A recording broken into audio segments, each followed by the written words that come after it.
Assalamualaikum warahmatullahi wabarakatuh. Alhamdulillahirabbil alamin. Wassalatu wassalamu ala asyrafil anbiya'i wal mursalin wa ala alihi wa sahbihi ajmain. Asyhadu an la ilaha illallah wahdahu la syarikalah wa asyhadu anna Muhammadan abduhu wa rasuluh la nabiyya ba'da. Hadirin hafizakumullah, alhamdulillah pagi hari ini kita bisa berkumpul kembali di majelis yang mulia ini. Mudah-mudahan Allah Subhanahu wa taala senantiasa mencurahkan rahmat, mencurahkan keberkahan, senantiasa membimbing kita untuk tetap istiqomah di dalam dinul Islam ini.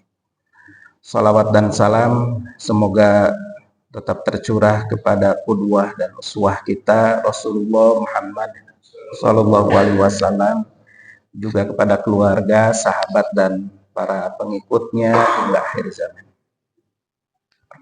Bapak Ibu sekalian, pada pagi hari ini insyaallah kita akan melanjutkan pembahasan tentang ma'rifatullah, tentang mengenal Allah, mengilmui, memahami, mengimani Allah Subhanahu wa taala. Di pembahasan sebelumnya saya sudah menyampaikan tentang at-thariqu ila ma'rifatillah. Metode dalam mengenal, memahami, mengilmui Allah Subhanahu wa taala. Sekarang kita masuk ke pembahasan tentang al-mawani'u min ma'rifatillah. Faktor-faktor yang menjadi penghalang bagi kita min ma'rifatillah, dalam mengenal Allah, dalam mengilmui Allah, dalam mengimani Allah Subhanahu wa taala. Hadirin hafizakumullah, secara garis besar ada dua faktor yang menghalangi kita untuk sampai kepada ma'rifatullah. Dua faktor itu adalah, yang pertama maradus syahwat, dan yang kedua maradus syubhat. Maradus syahwat adalah penyakit-penyakit syahwat. Yang dimaksud syahwat di sini adalah penyakit-penyakit mental yang berkaitan dengan nafsu manusia, berkaitan dengan kesenangan hidup manusia. Jadi kita terhalang untuk memahami, mengilmui, mengimani Allah Subhanahu wa taala karena apa? Karena penyakit-penyakit yang berkaitan dengan kecenderungan kita kepada kesenangan hidup. Yang kedua, faktor yang kedua adalah maradus syubhat, penyakit-penyakit syubhat, yakni yang berkaitan dengan masalah akal kita. Masalahnya itu ada di kepala kita, ada di pemahaman kita atau logika kita, sehingga kita terhalang untuk memahami, mengilmui, mengenal atau mengimani Allah Subhanahu wa taala. Sekarang mari kita bahas satu persatu. Yang pertama kita bahas maradus syahwat, yaitu penyakit-penyakit mental yang berkaitan dengan nafsu dan kesenangan hidup. Yang pertama adalah al-fisqu, kefasikan. Fasik itu artinya adalah menyimpang. Menyimpang dari jalur yang seharusnya. Melanggar perintah Allah, melanggar larangan Allah Subhanahu wa taala, bergelimang dengan berbagai macam kemaksiatan, berbuat kerusakan di muka bumi yang disebabkan karena apa? Dominasi kesenangan kepada dunia, sehingga kita kemudian menyimpang dari jalan yang seharusnya kita ikuti. Di dalam Quran surat Al-Hasyr ayat 19 Allah Subhanahu wa taala memperingatkan ini. Wala takunu kalladzina nasullaha. Janganlah kamu seperti orang-orang yang lupa kepada Allah. Dia tidak mengindahkan perintah, larangan, jalur yang seharusnya dia ikuti. Dia kemudian melupakan Allah. Wala takunu kalladzina nasullah. Jangan kamu seperti orang-orang yang melupakan Allah. Fa ansahum anfusahum. Sehingga Allah menjadikan mereka lupa kepada diri mereka sendiri. Lupa diri. Tidak memahami hakikat dirinya. Lupa kepada kedudukan dirinya sebagai seorang hamba Allah.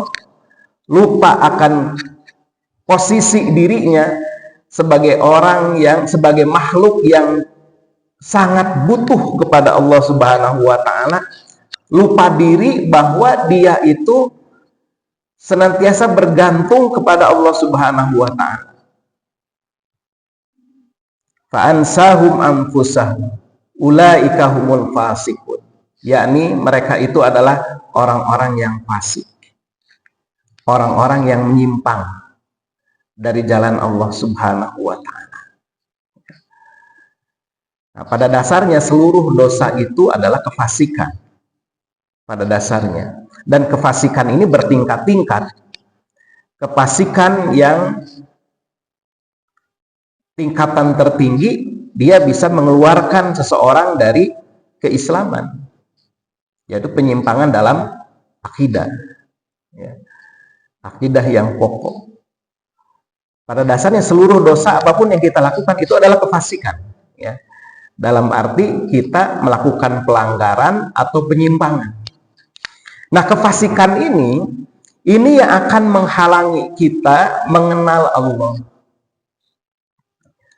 Kefasikan ini, kecintaan yang terlalu berlebihan kepada dunia sehingga kemudian kita merasa leluasa untuk melakukan berbagai macam penyimpangan-penyimpangan itu yang menyebabkan kita ini menjadi jauh dari memahami Allah Subhanahu wa Ta'ala, dari mengenal Allah Subhanahu wa Ta'ala.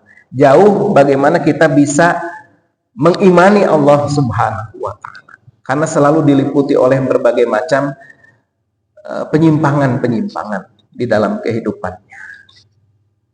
Itu yang pertama. Yang kedua, yang menjadi al-mawani, yang menjadi faktor penghalang untuk ma'rifatullah itu adalah al-kibr. Al-kibru, angkuh, merasa diri ini besar. Padahal Allahu Akbar, ya. Pada Allah lah yang maha besar itu, tapi dia merasa dirinya besar, merasa dirinya hebat, sehingga dia apa? Menolak kebenaran. Orang itu terhalang untuk beriman kepada nilai-nilai ajaran Islam, kepada akidah Islam, karena merasa dirinya itu besar, merasa dirinya pintar, merasa dirinya hebat, sehingga kemudian dia menolak ayat-ayat Allah, menolak petunjuk Rasulullah Shallallahu Alaihi Wasallam. Kemudian al-zulmu, kezaliman,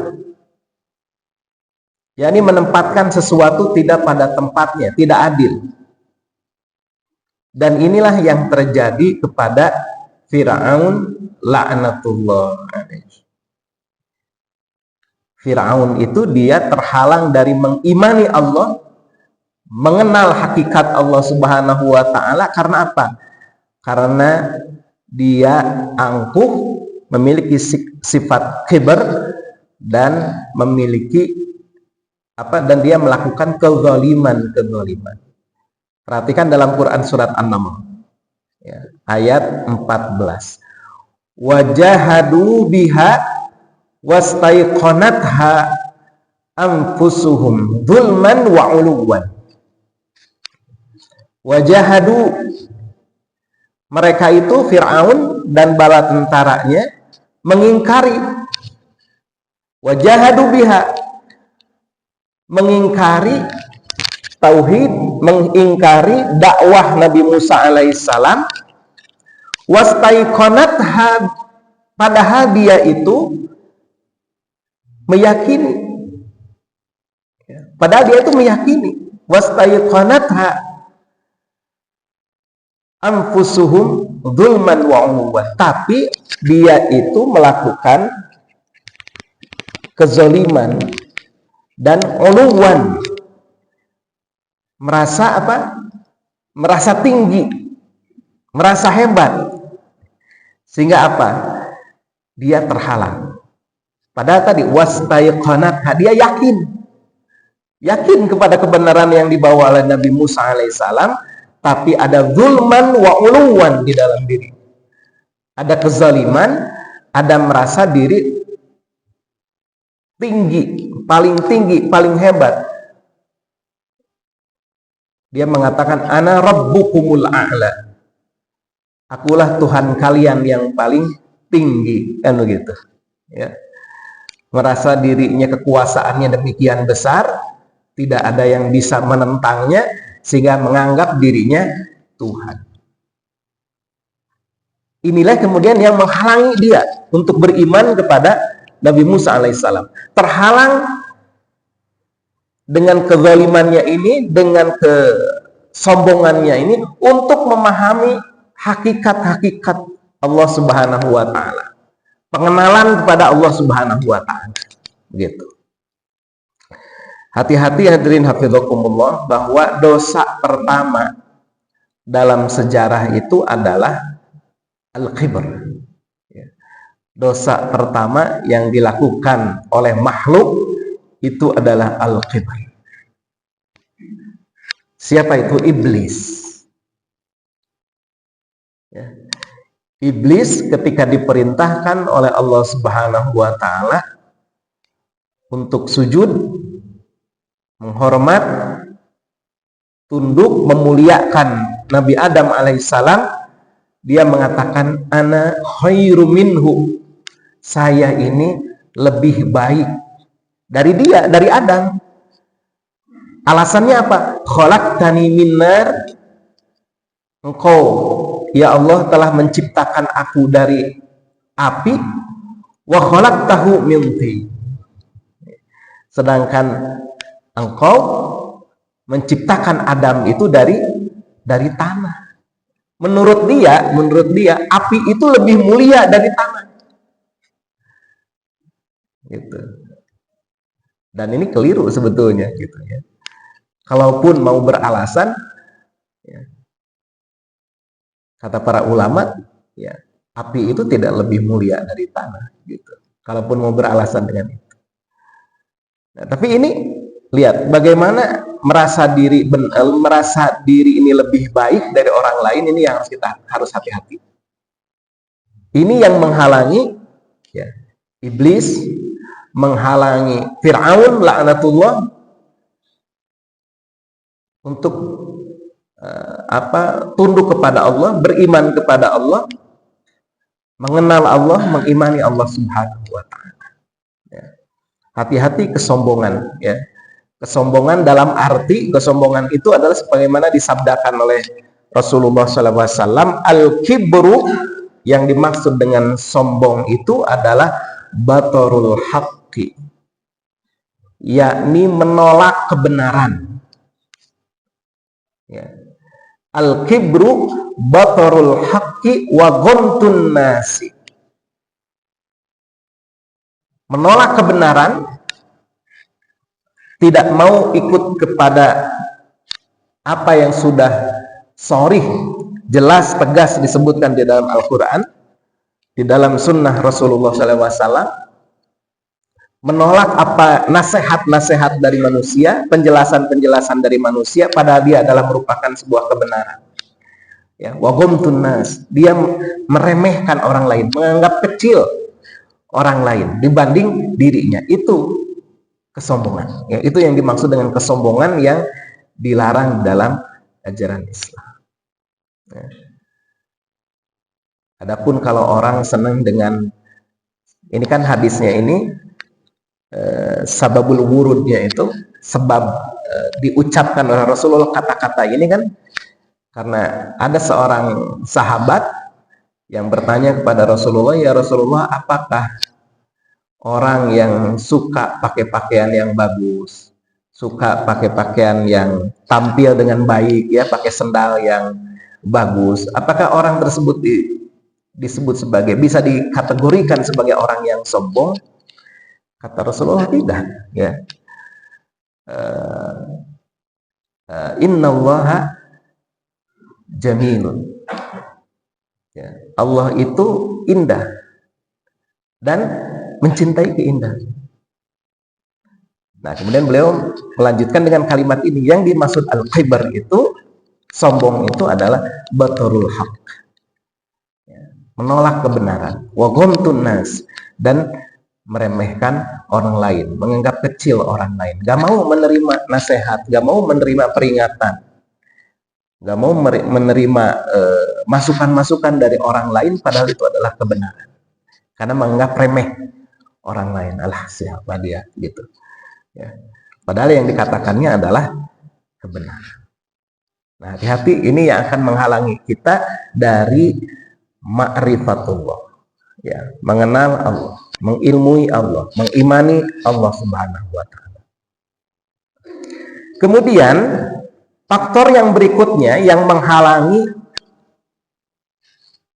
ma'rifatullah adalah al-kidbu, yakni bersikap dusta. Ini seperti yang dilakukan oleh orang-orang munafik. Orang-orang munafik yukhadi'una Allaha walladzina amanu. Mereka itu bermaksud yukhadi'una Allah, menipu Allah, mengecoh Allah Subhanahu wa Ta'ala. Walladzina amanu, orang munafik itu berusaha untuk mengecoh orang-orang yang beriman. Di lisannya menyatakan beriman, dalam kesehariannya, tampilannya, dia datang ke masjid, melaksanakan sholat berjamaah di masjid, padahal hatinya ingkar, hatinya kufur, tidak beriman kepada Rasulullah SAW. Yukhadi'una Allaha walladzina amanu. Orang-orang munafik itu berkehendak untuk mengecoh, menipu Allah, menipu orang-orang yang beriman. Kata Allah, wa ma yahda'una illa anfusahum. Padahal tidaklah dia itu menipu, mengecoh, kecuali menipu diri sendiri. Ya, dengan melakukan seperti itu, orang lain sholat, ikut sholat, walaupun sholatnya kusala, ya, malas-malasan. Orang sholat berjamaah, ikut sholat berjamaah di masjid, kecuali subuh dan isya, agak sulit dia, ya, orang munafik itu, ya. Bagaimana hadisnya itu? Laisa sholatun, tidak ada sholat, afqalu alal munafikin, ya, yang dirasakan berat oleh orang-orang munafik. Tidak ada sholat yang dirasakan berat oleh orang-orang munafik, illa, kecuali laisa sholatun afqalu alal munafikina minal fajri wala isya, ya, kecuali sholat fajar dan sholat isya. Sholat fajar itu sholat subuh, dan sholat isya. Jadi orang munafik itu agak berat kalau di zaman Rasulullah ini, ya. Kalau sholat yang lain, duhur, asar, maghrib, masih bisa dia datang ke masjid. Tapi kalau isya, dia udah agak, ya, agak kesulitan nih untuk karena apa? Karena godaannya untuk terhindar, ya, dari penilaian orang lain itu dia itu terlindungi. Karena begini, di zaman Rasulullah itu kan kalau sholat isya itu, Bapak Ibu mungkin yang pernah haji, umroh tahu, ya, sholat isya di daerah Arab Saudi itu kan sekitar hampir jam 8, jam setengah 9, ya, kalau tidak salah, ya. Pokoknya udah malam. Dan di zaman Rasulullah itu nggak ada lampu seperti kita sekarang ini, kan. Maksudnya dia itu bisa bersembunyi dalam keadaan remang-remang, dalam keadaan gelap, nggak ketahuan kalau nggak hadir sholat. Begitupun subuh sama. Dia terlalu ketahuan dia kalau dia tidak hadir sholat, sehingga dia tuh tergoda untuk tidak sholat di masjid. Laisa sholatun afqalu 'alal munafiqina minal fajri wal isya. Walau ya'lamuna ma fihima. Kalau seandainya, kata Rasulullah, orang munafik itu tahu apa yang terdapat di keduanya, di sholat subuh dan sholat isya itu, artinya pahala dari Allah Subhanahu wa ta'ala, la atauhuma walau habwan. Pasti mereka itu akan mendatangi sholat subuh dan sholat fajar, sholat subuh dan sholat isya itu walau habwan, walaupun mereka harus merangkak mendatangi masjid. Nah, begitu. Tapi orang munafik itu, ya, dia berusaha untuk mengecoh, menipu. Wa ma yahda'una illa anfusahum. Tidaklah mereka itu menipu, mengecoh, kecuali mengecoh diri mereka sendiri. Wa ma yash'urun. Tetapi mereka itu tidak menyadari. Ya. Kenapa seperti itu? Fi qulubihim maradun. Di dalam diri mereka itu ada maradun, ada penyakit. Fazadahumullahu maradun. Kemudian Allah tambah penyakitnya itu, ya, karena kedustaannya itu. Walahum adzabun alim. Dan bagi mereka itu azab yang pedih nanti di akhirat, bima kanu yakdzibun, disebabkan mereka itu berdusta. Jadi dalam kondisi seperti itu, ya bagaimana mungkin ayat-ayat Allah itu bisa diserap oleh mereka? Bagaimana mungkin ayat-ayat Allah, nasihat-nasihat itu akan bermanfaat bagi mereka, gitu, ya, karena kedustaan mereka itu.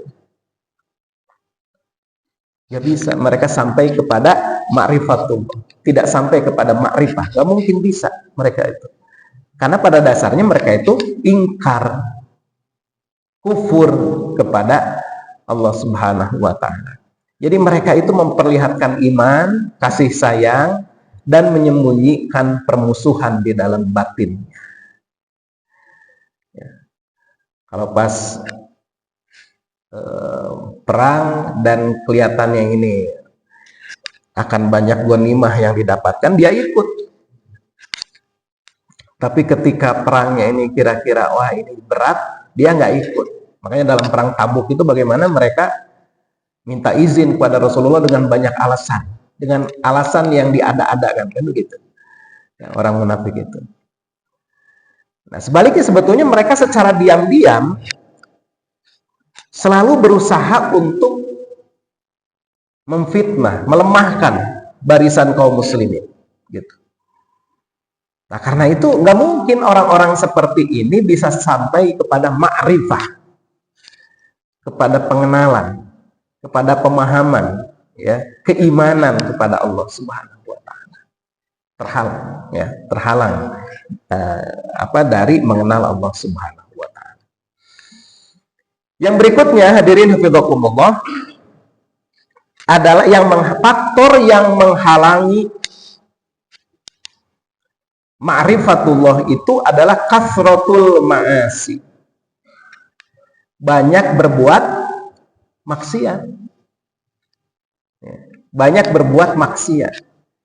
Dalam hadis Rasulullah SAW, hadis yang diriwayatkan oleh Imam At-Tirmidzi, innal 'abda, sesungguhnya seorang hamba, idza akhta'a, kalau dia melakukan kesalahan, ya, melakukan kesalahan khoti'atan dengan satu dosa, satu kesalahan, nukitat fi qalbihi nuktatun sauda, maka akan muncul, ya, di dalam hatinya itu satu titik hitam.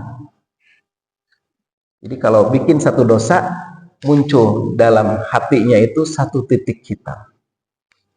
Fa idza huwa naza'a, dan kalau hamba itu dia meninggalkan perbuatan dosa itu, wastaghfara, kemudian dia memohon ampun, wataba, kemudian dia bertaubat, sukilah qalbu, maka hatinya itu akan bersih kembali.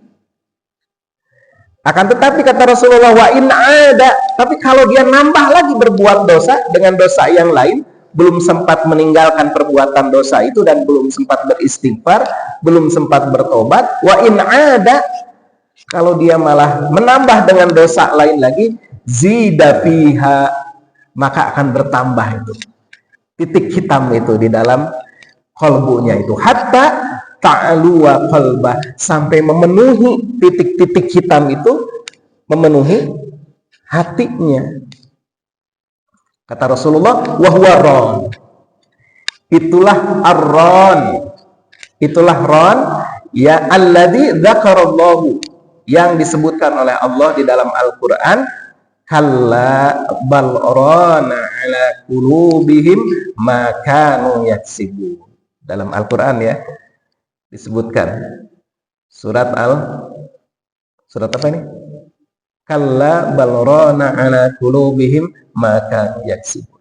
Surat apa? An-Nazi'at atau apa ya. Jadi kalla, tidaklah ya, sekali-kali tidak, bal rana ala qulubihim, bahkan ron, noda ya, ala qulubihim, yang ada di dalam hati mereka itu, makanu yaksibun, disebabkan karena apa yang telah mereka lakukan. Jadi makanya para ulama itu kemudian membagi kondisi hati itu, manusia itu. Nah, kita coba kita periksa ya diri kita masing-masing, kira-kira nih hati kita ini termasuk kategori yang mana. Yang pertama ada qalbun salim. Qalbun salim artinya hati yang bersih. Salim artinya bersih. Bersih dari kesyirikan, bersih dari penyakit-penyakit hati, ujub, riya, takabur, kedengkian, dan lain sebagainya. Ya. Yang kedua, qalbun marid, hati yang berpenyakit. Karena ini ya, nuktatun saudanya itu sudah terlalu banyak, noda-noda hitam di dalam hatinya itu, sehingga qalbunnya marid, sakit, banyak noda-noda, banyak berbuat maksiat dan tidak beristighfar, tidak bertobat, begitu. Kondisi yang ketiga yaitu qalbun mayyit, hati yang mayyit, hati yang sudah mati. Karena apa? Ini hatta ta'luwa qalbu, sampai-sampai hatinya itu dipenuhi oleh noda hitam itu. Sudah tidak kelihatan lagi, cahayanya itu udah nggak kelihatan lagi. Nur itu tidak ada lagi di dalam hatinya itu, tetapi sudah dilingkupi oleh noda gitu.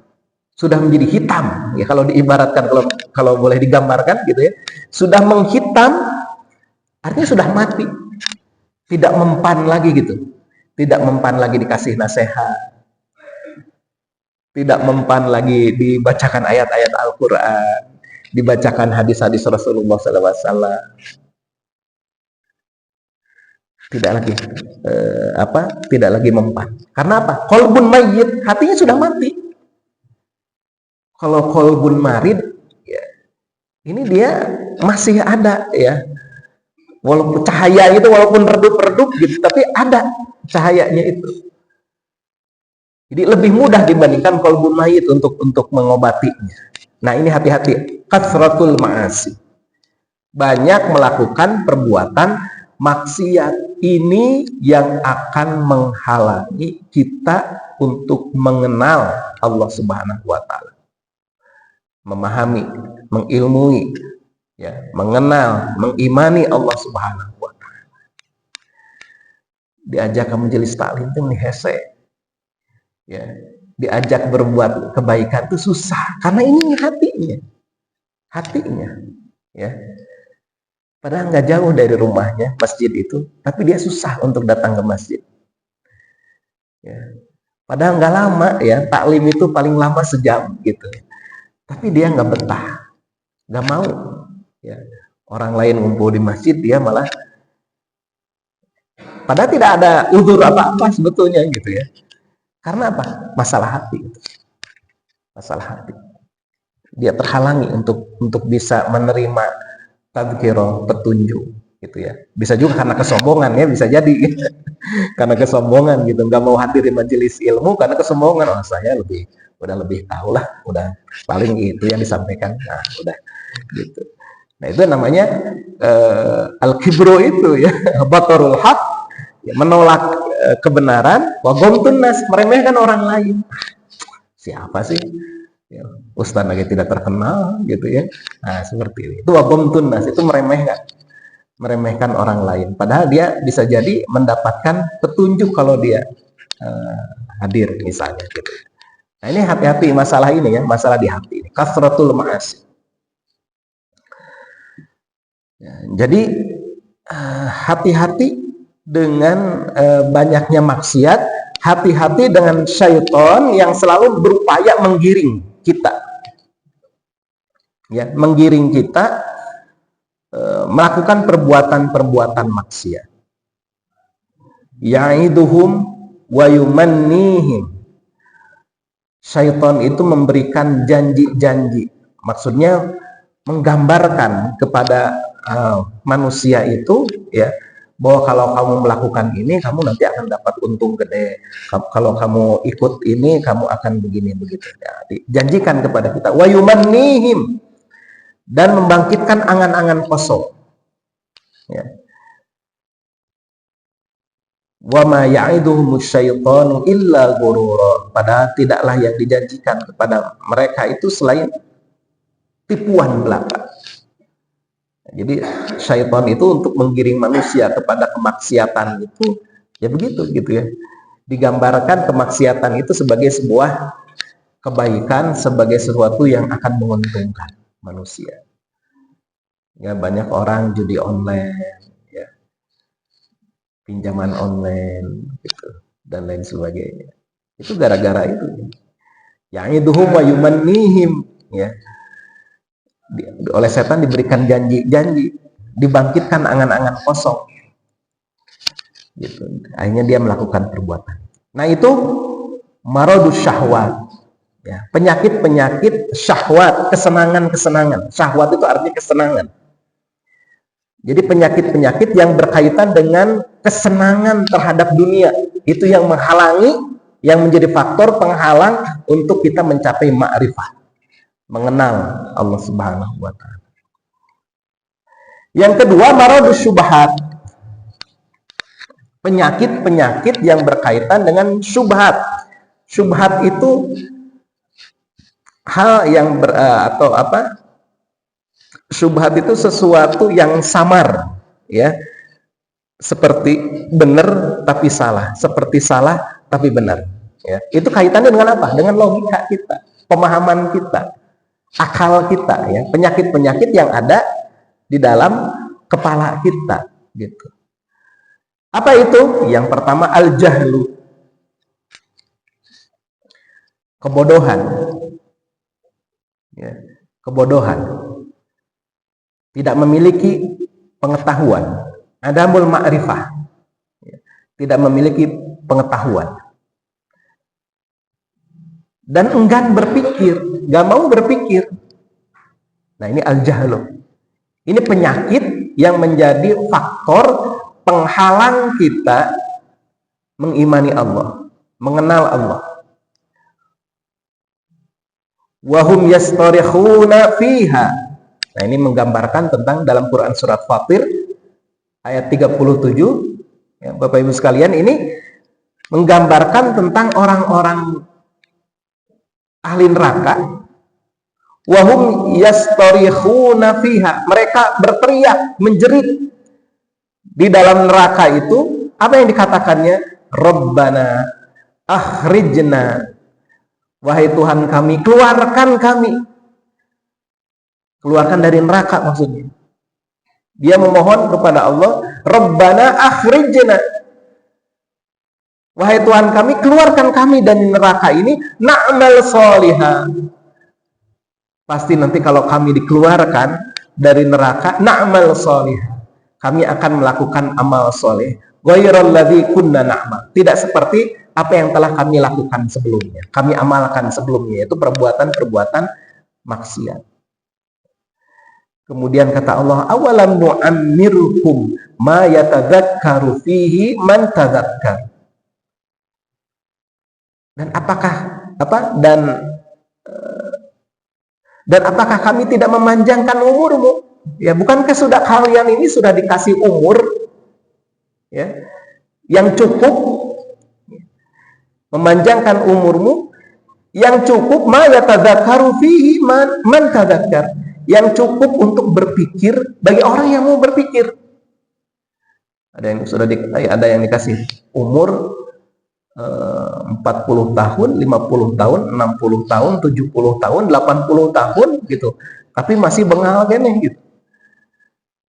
Makanya Allah mengatakan awalam nu'ammirkum ma yatadzakkaru fihi man tadzakkar. Emangnya kamu tuh nggak dikasih umur yang cukup untuk berpikir? Wa ja'akumul nadhir, dan juga sudah datang kepada kamu an-nadhir, orang yang telah memberikan peringatan. Apakah itu para rasul, para nabi, para ulama, ya, para ustadz, para guru begitu. Waja'akumun nadhir, dan sudah didatangkan kepada kamu itu orang yang memberikan peringatan. Oleh karena itu kata Allah, fadzuqu, rasakanlah, fama lidzalimina min nasir, tidaklah bagi orang-orang yang zalim itu ada pertolongan, tidak ada penolong, tidak ada seorang pun yang menolong bagi orang-orang yang zalim. Fadzuqu, maka rasakanlah adab itu ya. Nah, ini gara-gara apa? Al-jahl, kebodohan. Sudah dikasih waktu, sudah diberi peringatan oleh para nabi, para rasul gitu ya, para ulama, tetapi mereka enggan berpikir. Nah, ini kejahilan yang sesungguhnya, kebodohan yang sesungguhnya, tidak memiliki pengetahuan yang benar karena tidak mau berpikir begitu. Nah, ini penyakit maradus syubhat ya, syubhat, kesamar-samaran terhadap kebenaran. Karena apa? Karena bodoh, nggak mau mikir gitu. Itu yang menghalangi dia bisa mencapai ma'rifah. Yang kedua adalah al-irtiyab, keraguan-raguan. Nah, ini sebetulnya sambungan dari yang sebelumnya. Karena jahal ya, karena dia itu bodoh, adamul ma'rifah, tidak memiliki ilmu, sehingga dia jadi irtiyab, ragu-ragu dalam kehidupannya itu. Disebabkan tidak punya ilmu, tidak punya ma'rifah, tidak punya pemahaman, akhirnya apa? Mudabdabina baina dzalik. Mereka itu dalam keadaan ragu-ragu. Mudabdabina ya, baina dzalik. La ilaha ulai wa la ilaha ulai. Tidak ke sini, tidak ke sana gitu. Ya. Jadi tidak masuk ke dalam golongan orang-orang yang tidak masuk kepada golongan orang-orang beriman, tidak masuk ke dalam golongan orang-orang kafir, jadinya munafik. Secara terang-terangan maksudnya gitu ya, masuk secara terang-terangan. Mudabdabina baina dzalik. Mereka dalam keadaan ragu-ragu, iman atau kafir. Wa may yudlilillahu falan tajida lahu sabila. Maka sekali-kali kamu tidak akan mendapatkan jalan untuk memberikan petunjuk ya kepada orang-orang seperti itu. Ya, bagaimana bisa ma'rifatullah? Bagaimana bisa mengilmui tentang Allah, memahami tentang Allah kalau dia selalu dalam keadaan ragu-ragu. Al-irtiyab. Ya. Ini nyambung gitu ya dari yang sebelumnya. Nah, dalam Quran surat Al-Hajj ini ditegaskan, wala yazalul ladzina kafaru fi miryatin minhu, dan senantiasa orang-orang kafir itu berada dalam keraguan-raguan terhadap Al-Quran, hatta ta'tiyahumus bagtatan. Terus ragu-ragu, ini benar enggak ya gitu ya. Tapi tidak mau mikir tadi ya, karena jahil tadi gitu ya. Hatta ta'tiyahumus bagtatan, sampai kemudian datang kepada mereka itu saat kematian dia. dengan tiba-tiba. Au ya'tiyahum adabu yaumin aqim, atau datang kepada mereka azab hari kiamat, keburu mati atau keburu kiamat gitu, masih dalam keadaan ragu-ragu terhadap Al-Qur'an. Itu ya. Al-irtiyab, ragu-ragu ya. Oleh karena itu, supaya kita tidak ragu-ragu, ya tolabul ilmi, menuntut ilmu. Ya, belajar gitu supaya tidak ragu-ragu ya, terkait dengan keimanan kita. Kemudian yang berikutnya al-inhiraf, yang menjadi faktor penghalang adalah al-inhiraf. Al-inhiraf di sini adalah, ini berbeda aja. Kalau fasik itu baik berkaitan dengan masalah perbuatan dosa ya. Kalau al-inhiraf ini adalah menyimpang dalam, ini digambarkannya seperti orang-orang Yahudi ya. Ini gambarnya gambar orang Yahudi ya. Orang-orang Yahudi zaman dulu. Bagaimana mereka itu yuharrifunal kalima an mawadi'i. Mereka itu melakukan inhiraf ya, merubah perkataan. Yuharrifunal kalima an mawadi'i. Merubah perkataan, menyimpangkan perkataan-perkataan yang ada di dalam kitab mereka, yang seharusnya disebutkan mereka tidak sebutkan gitu. Jadi ayat-ayat itu ada yang disembunyikan oleh mereka atau ada yang disimpangkan oleh mereka maknanya gitu. Ini terjadi zaman Rasulullah. Ada orang yang ketika ditanya tentang suatu permasalahan, lalu dia menutup bagian yang justru itu yang menyebutkan kesesuaian tentang Rasulullah SAW. Tapi dia tutup itu.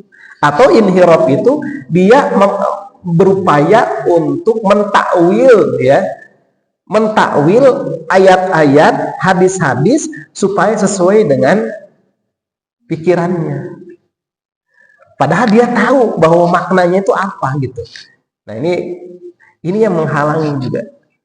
Orang itu betul-betul beriman kepada Allah Subhanahu wa taala. Melakukan inhiraf. Ya. Ayatnya sudah jelas. Secara dilihat dari historis juga misalnya diamalkan oleh para sahabat, oleh generasi salafus shalih, oleh para ulama terdahulu, tapi kemudian karena kepentingan-kepentingan tertentu dia kemudian memutar-mutar lidahnya, oh ini maksudnya begini, gitu ya. Nah, itu inhiraf. Ya. Itu yang menyebabkan dia itu akan jauh dari Allah Subhanahu wa taala. Dan ini selalu ada gitu. Orang-orang itu di setiap zaman itu selalu ada karena kepentingan pribadi ya. Karena tendensi-tendensi pribadi akhirnya melakukan inhiraf, ya, penyimpangan-penyimpangan. Maka Rasulullah SAW pun sudah menggambarkan ini ya. Dan senantiasa ada orang yang akan berusaha meluruskannya. Yahmilu hadzal ilma min kulli halafin uduluhu. Ilmu ini maksudnya Al-Quran, hadis Rasulullah SAW akan dibawa ya, yahmilu hadzal ilma, dibawa ilmu ini min kulli halafin uduluh, oleh orang-orang yang adil pada setiap generasi. Orang-orang adil itu maksudnya orang-orang yang benar ya. Ini adil dalam bahasa Arab. Adil dalam bahasa Arab itu artinya orang yang lurus ya, orang yang lurus, orang yang panceg ya, panceg dina galur keislaman gitu ya, itu adil. Jadi ilmu itu Al-Quran, hadis, pemahaman yang benar terhadap Al-Quran dan hadis itu akan senantiasa ada orang yang membawanya. yakni orang-orang yang adil di zaman-zaman itu. Yanfuna anhu tahrifal ghalib. Mereka itulah yang akan membersihkan dari tahrif, penyimpangan, orang-orang yang ghalin, orang-orang yang berlebih-lebihan, orang-orang yang ekstrim. wantihalil mubdilin, kemudian akan melindunginya dari manipulasi orang-orang yang batil, orang-orang yang sesat, wa ta'wilil jahili, dan takwil penafsiran dari orang-orang yang jahil. Nah, ya, hati-hati nih.